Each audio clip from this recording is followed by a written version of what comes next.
السلام اخوتي المغاربه، نبغيكم تكونوا على خير وبخير وبصحه جيده. خوتي المغاربه، هضرت على البطوله المغربيه.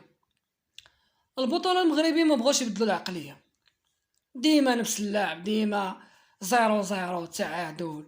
وراه بزاف اخوتي، راه خص يبقاو يتيلو من البعيد، وراه خاص اللعابه ديال الوسط الميليو يبقاو يماركيو، والمهاجمين مشلين. طلعوا النيفو شويه، طلعوا النيفو شويه اللعابه البطوله، الله يرحم لكم الوالدين، طلعوا النيفو شويه. وراه لا طلعتي النيفو راه مزيانه ليك نتايا، اللي كتلعب مع الرجاء، اللي كتلعب مع الوداد، اللي كتلعب في الجيش، اللي كتلعب في طنجة، اللي كتلعب في مراكش، اللي كتلعب في اكادير. واش هذاك لعب هذاك؟ وانا راه في عمري 39 عام راه ما نلعبش داك اللعب هذاك.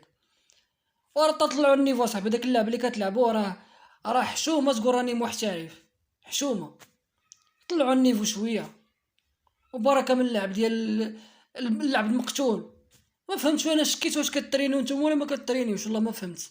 والله ما فهمت واش كترينيو ولا ما كترينيوش. انا هادشي اللي بغاش يدخل لي العقلي. ما كتشيلوا البوطو، ما كتماركيو، غير الدفاع، ما فهمتش. وتحياتي اخوتي المغاربه.